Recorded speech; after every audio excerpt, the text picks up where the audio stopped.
Bon dia, estem a despatx del senyor Dominique Strauss-Kahn. Com sabem, és un economista, professor de Sciences Po i a més ha estat ministre d'Economia a Bercy, amb un èxit molt important en les seves polítiques com a responsable d'aquesta matèria. Ell va ser candidat del Partit Socialista en aquestes presidencials i avui, molt atentament, ens ha rebut en el seu despatx. Lui hem fait dues preguntes. La première question que nous voulons faire, c'est sur la réforme que la France a besoin. On dit que la France est en crise, qui est en déclin. À votre avis, quelles sont ces réformes que la France a besoin? La France est en crise parce qu'elle n'a plus confiance.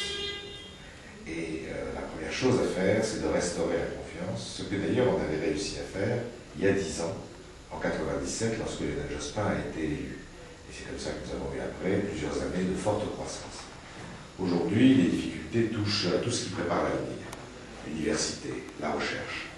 La droite au pouvoir pendant 5 ans a complètement abandonné ce secteur-là, et les Français se rendent compte que la place de la France dans le monde n'est plus ce qu'elle a été.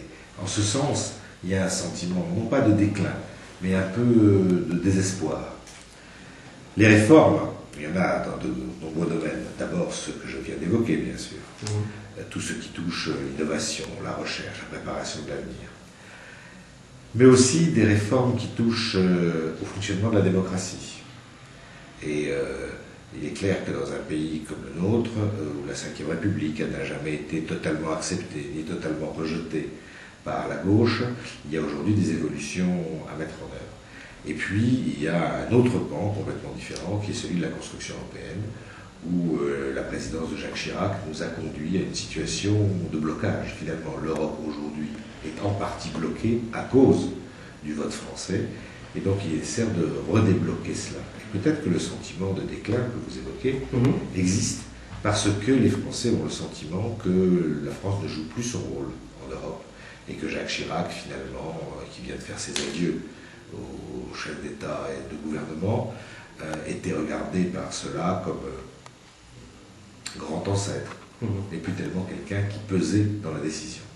Une autre question serait l'équilibre nécessaire entre le marché et l'État. Vous avez été ministre de l'économie et vous êtes aussi professeur à Sciences Po. Par rapport à des autres pays européens, quel est votre avis sur cet équilibre nécessaire? Oui, l'équilibre entre le marché et l'État aujourd'hui ne peut plus être exactement le même que ce qu'il a été au cours des 30 dernières années. Mais ça serait sans doute faux de croire que la France est finalement un pays dans lequel l'État intervient tellement. Regardez en Espagne, dans l'affaire Endesa. Le moins qu'on puisse dire, c'est que le gouvernement espagnol intervient, avec plus ou moins de succès, c'est une autre affaire. De la même manière, dans de nombreuses histoires italiennes ou même allemandes, on s'aperçoit que le gouvernement n'est pas absent. La caractéristique française, c'est que l'État intervient à visage découvert. Il intervient ouvertement.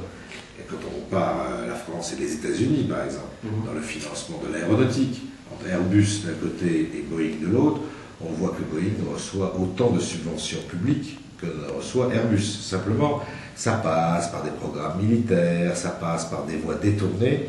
La réalité, c'est qu'il ne faut pas être plus naïf que les autres. Donc la conclusion à laquelle j'arrive, c'est que oui, aujourd'hui nous sommes dans une économie mondialisée dans laquelle la place de l'État est moins grande, doit être moins grande que ce qu'elle était hier, mais qu'il ne faut pas non plus être naïf face au fonctionnement des grandes économies qui se prétendent libérales. Et si j'ajoute un point, c'est que, en réalité, le problème en France, ce n'est pas tant la place de l'État, plutôt, ce n'est pas tant la place des pouvoirs publics, mais celle de l'État au sein des pouvoirs publics. C'est-à-dire que l'État est trop fort et les pouvoirs décentralisés, les régions notamment, trop faibles. En Espagne, en Allemagne, dans beaucoup d'autres pays, ces pouvoirs sont beaucoup plus forts et je crois que c'est un mode de gouvernance moderne, beaucoup plus adapté. Donc ce n'est pas tellement la part du public qui est trop grande en France, mais la part de l'État dans le public. Et finalement, on parle souvent sur la 6e République.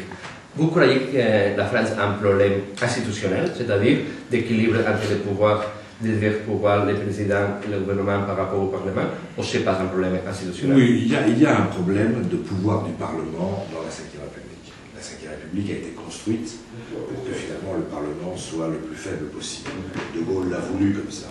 Et pour être honnête, il faut reconnaître que quand François Mitterrand a été élu président de la République, il a trouvé que c'était très bien.